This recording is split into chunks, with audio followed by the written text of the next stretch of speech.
Well, for more on that story, we're joined by the Deputy Director, African Center for the Study of the U.S., Dr. Bob Wakesa. Dr. Wakesa, good evening to you. Thanks for your time.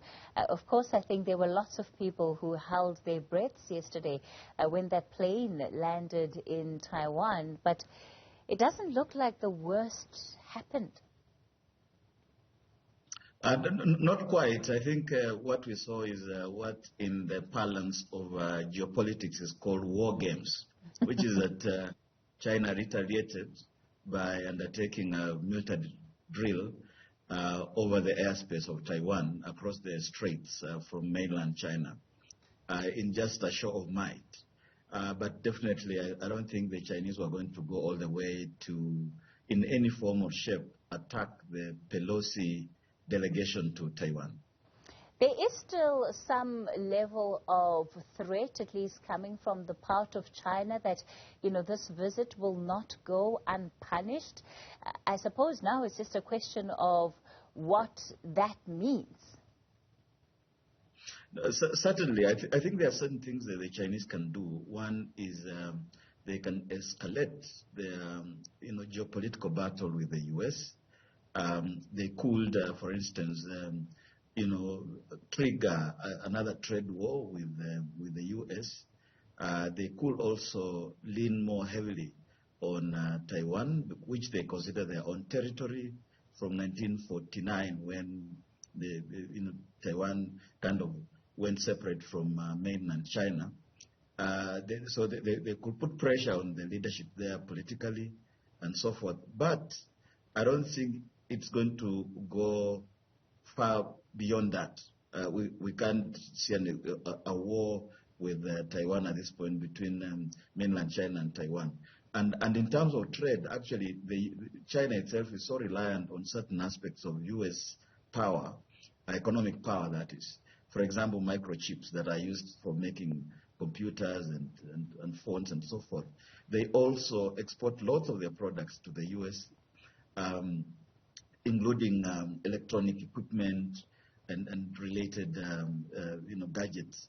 And so some of this might just end up at the point of rhetoric. And let's not forget that there are backroom channels.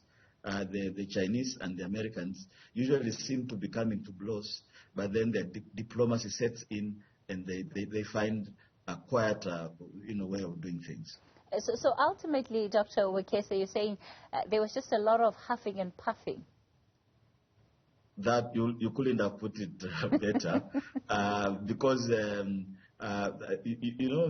thing is that Pelosi now is off to Seoul, South Korea. She's already landed there, and so what was considered a tense moment has come and gone. But the Chinese, I think, wanted to demonstrate to their own people and to their neighbors in the region, East Asia, that they have military power that can match the U.S. and that they will not brook any form of U.S. engagement with Taiwan.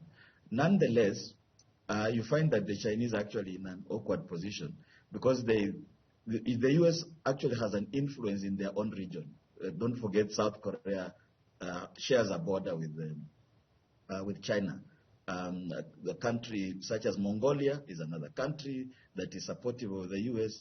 with a border with China. And Taiwan is an area they consider a province of China. And yet the Taiwanese are very, very close to the U.S. In fact, they rely on them militarily. They are a democracy, unlike China, which is a communist country and so forth. The Chinese do not have a similar influence in the Americas. They do not have a relationship similar to that, say, with Canada, say, with Mexico, and so forth. Ultimately, it was, in some ways, a show of force between the various parties. And if we're to look at it through the lens of hegemony, does the U.S. walk away from this feeling strong and feeling that, well, at the end of the day, our intention to show that there is no place on earth that's off limits to us has been proven? Particularly so. I mean, that's correct in the sense that, in fact, to the countries that I mentioned earlier, Countries like Vietnam, which went to war with China, is also in the, which went to the war with both China and the U.S., interestingly, also has a very close relationship right now with the U.S. Japan is considered an ally of not just the U.S., but the Western world more broadly. And the message that Pelosi went with to Taiwan is that they are very supportive of Taiwan as a democracy vis-a-vis mainland China, which remains one of the few remaining communist, socialist countries. So it is as if they are saying, look, we can extend our democracy promotion agendas to China's backyard.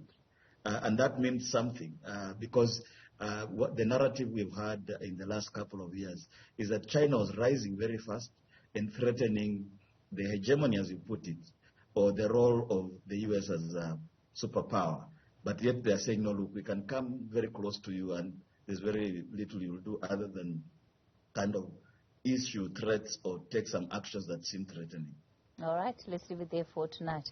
Dr. Bob Wakesa, Deputy Director at the African Center for the Study of the U.S.